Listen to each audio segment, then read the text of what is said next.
नमस्कार मुलांनो, welcome back to our YouTube channel. आता फायनली शेवटचे 2 पेपर आलेत आणि दोनही पेपर एकदम सोपे आहेत. त्यातला पहिला पेपर असणार आहे इतिहास व राज्यशास्त्र. आउट ऑफ मार्क देणारा विषय पहिला आणि भूगोल म्हणजे आउट ऑफ मार्क देणारा विषय दुसरा. दोनही पेपरमध्ये आपण आउट ऑफ मार्क मिळवू शकतो आणि मागं मॅथ्स आणि सायन्समध्ये जो बॅकलॉग आहे ना तो आपण भरून काढू शकतो. आता बेस्ट ऑफ 5चा व्हिडिओ तुम्ही बघितला असेलच. त्याच्यामध्ये मी सांगितलं होतं की शेवटचे 2 पेपर हे आधीच्या 2 विषयांच्या पेपरचा बॅकलॉग नक्की भरून काढतील आणि आता तेच पेपर आलेले, त्यामुळं तो बॅकलॉग तो आपण भरून काढणार म्हणजे काढणार. आता 2 दिवस पूर्ण हातामध्ये आहेत. 40 पैकी 40 गुण मिळवायचेत हे तर मिशन ठरलेलं आहे. मग त्यासाठी प्रिपरेशन कसं करायचं ते समजून घेऊया. आता या व्हिडिओमध्ये तुम्हाला एक मी अशी गोष्ट सांगणार आहे, जी गोष्ट जर तुम्ही केली ह्या पुढच्या 2 दिवसात तर कन्फर्म तुमचे 40 पैकी 40 गुण आले. अभ्यासाबद्दल नाही आहे, अभ्यासापेक्षा थोडीशी पुढची गोष्ट आहे. सांगतो, अजिबात लोड घेऊ नका, फक्त व्हिडिओ नीट समजून घेताल. अगोदर पेपर पॅटर्न समजून घेऊया. इतिहास म्हणजेच हिस्ट्री 28 मार्कांसाठी, पॉलिटिकल सायन्स म्हणजे राज्यशास्त्र 12 गुणांसाठी. सिम्पल 28 आणि 12 अशा प्रकारे मार्कांना काय केलं, डिवाईड केलं. आता प्रश्न पहिला योग्य पर्याय निवडा 3 गुण, चुकीची जोडी ओळखा 3 गुण. ह्याच्यामध्ये ऑप्शन नसतो. आता ह्याचं तुम्हाला टेन्शन आलं असेल, लोड नका घेऊ. नेक्स्ट व्हिडिओजमध्ये सगळ्या चुकीच्या जोड्या ज्या आहेत सगळ्या आपण बघणार आहोत, म्हणजेच PYQ सगळे डिस्कस करणार आहोत.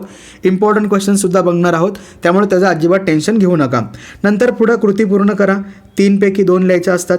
टिपा लिहा 3 पैकी 2. एकूण किती गुण झाले, हे 8 गुण झाले. 4 गुण अशा पद्धतीने. आता ह्याचेसुद्धा प्रश्न आपण डिस्कस करणार आहोत. नंतर कारणे लिहा 4 पैकी 2. आता कारणे द्या, नक्की किती लिहायचं हा मोठा प्रश्न आहे. नंतर या चौघांमधून 2 कसे सिलेक्ट करायचे हाही प्रश्न आहे. बरोबर ना? सगळं समजून घेऊया. उतारा व त्यावरील प्रश्न सिम्पल क्वेश्चन आहे. तुम्ही मराठीत केलं आहे, हिंदीत केलं आहे, आता तर सायन्समध्ये पण झालं होतं. त्यामुळं उतार्यावरचे प्रश्न त्यांची प्रॅक्टिस तुमची पुरेपूर झाली आहे. त्यामुळं हे 4 गुण तर मिळालेच पाहिजेत. त्याच्यानंतर सविस्तर उत्तर द्या, आन्सर इन डिटेल. 4 पैकी 2 लिहायचे असतात. एकूण 6 गुणांसाठी म्हणजे 3 गुणांचा एक प्रश्न झाला. इथपर्यंत तुमचा झाला इतिहास. ह्याच्या पुढे येतं राज्यशास्त्र. मग ह्याच्यामध्ये सुद्धा योग्य पर्याय निवडा. 2 ऑप्शन नाही आहे. सहकारण स्पष्ट करायचं आहे, चुकी बरोबर. 3 पैकी 2 4 गुण.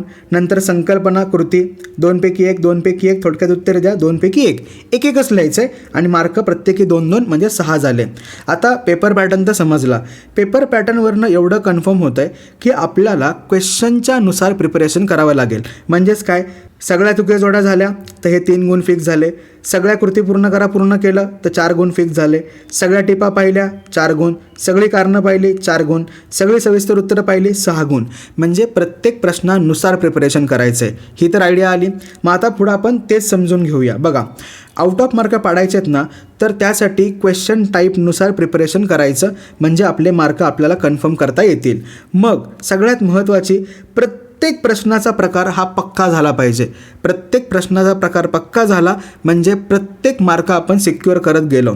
नंतर सगळे PYQ पक्के झाले पाहिजेत. आता हे टेक्स्टबुक मार्किंग करून तुम्हाला सांगणार आहे, त्यामुळे टेन्शन अजिबात घेऊ नका. सोबत एक महत्त्वाची गोष्ट, महत्त्वाची ठिकाणे, नावे, ग्रंथ आणि पुस्तके हे पहिल्या 5 धड्यांमध्ये तुम्हाला दिसून येतात. आणि जर तुम्ही या सगळ्या गोष्टींचा उल्लेख उत्तरामध्ये जर केला ना तर आउट ऑफ मार्क त्या प्रश्नाचे पक्केच समजा. कळलं? नंतर उत्तराचे मुद्दे आणि त्यांचा क्रम चुकतो. इतिहासामध्ये क्रम चुकतो, त्यामुळं तो चुकता कामा नये, ह्याची काळजी घ्यायची आपल्याला. नंतर दुसरी गोष्ट, जेवढे महत्त्वाचे मुद्दे आहेत तेवढे मिनिमम 2 टाइम्स लिहून बघा. मिनिमम सिक्वेन्स मेंटेन ठेवा. आत्ता प्रॅक्टिस केली ना तर एक्झाममध्ये फायद्याला येईलच. आता 2 दिवस आहेत, त्यामुळं 2 दिवसाला पुरेपूर वापरायचं आहे हे डोक्यातच ठेवा. आता प्रिपरेशन करताना एकदम सिम्पल स्ट्रॅटेजी ठेवूया. सकाळी आणि दुपारी प्रिपरेशन करायचं, संध्याकाळी रिव्हिजन मारायची. किती सिम्पल आहे. सकाळी दुपारी प्रिपरेशन, नाईटला रिव्हिजन, टॉपिक पक्का झालं. समजलं? आता तुमच्यासाठी जे मी सुरुवातीला बोललो होतो सरप्राईज, ते हे इतिहासाचं प्रिपरेशन करताना हा टेबल अवश्य करा. टेबल बनवायला तुम्हाला हार्डली 5 मिनटं लागतील, पण हा टेबल तुम्हाला सांगेल तुमचा अभ्यास किती झाला. बघा, चॅप्टरचा नंबर, धड्याचा क्रमांक, सगळे प्रश्नांचे प्रकार या ठिकाणी मी मेन्शन केलेले आहेत. प्रत्येक धड्यामध्ये जो प्रश्न प्रकार झाला त्याच्यासमोर टिक मार्क करत चला, म्हणजे तुम्हाला कळेल की कुठल्या धड्यातले कुठले प्रश्न प्रकार करायचे अजूनही बाकी आहेत. कळलं?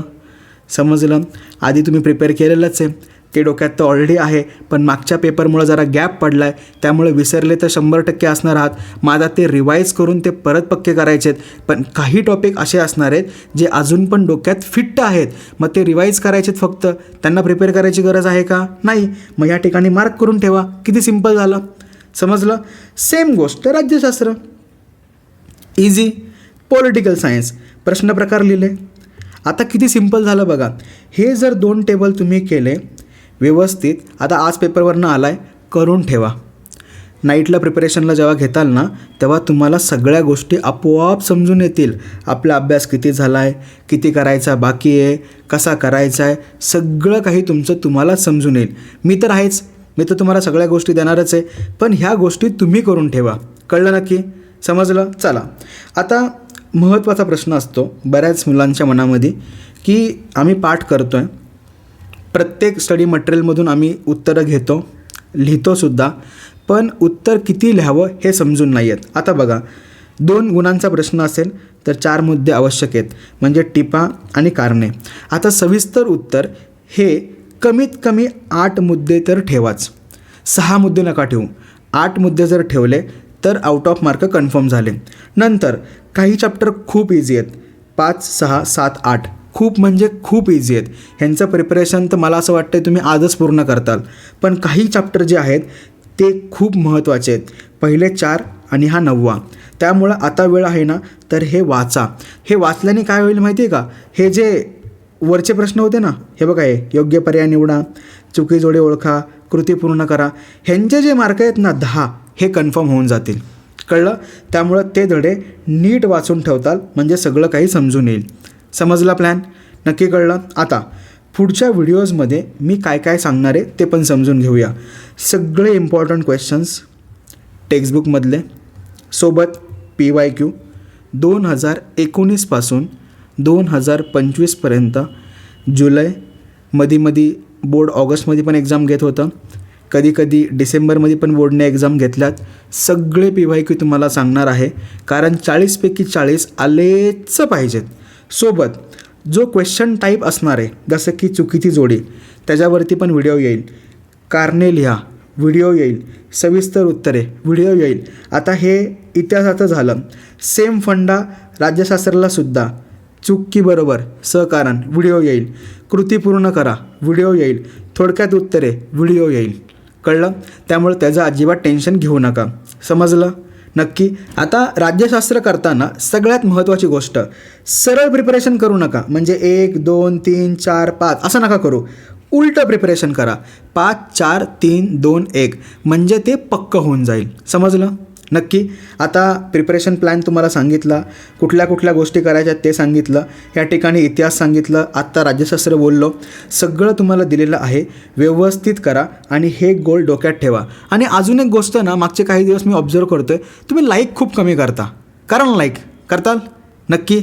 माझ्यासाठी 1 लाईक आणि 1 कमेंट नक्की करा की मागं जेवढे व्हिडिओज आले होते त्यातून तुम्हाला खरंच फायदा झाला का, म्हणजे मलाही समजून येईल की मी जे तुम्हाला देतो आहे ते तुमच्यापर्यंत किती पोचतं आहे. नक्की करताल प्रत्येकजण. आणि इतिहास आणि भूगोल शेवटचे 2 पेपर आहेत, अजिबात हार मानायची आपल्याला नाही आहे. आपण 90+ मिशन ठेवलं आहे आणि ते एनी कॉस्ट आपण अचीव करणार म्हणजे करणार. हे डोक्यात ठेवा आणि प्रिपरेशन चालू ठेवा. करताल?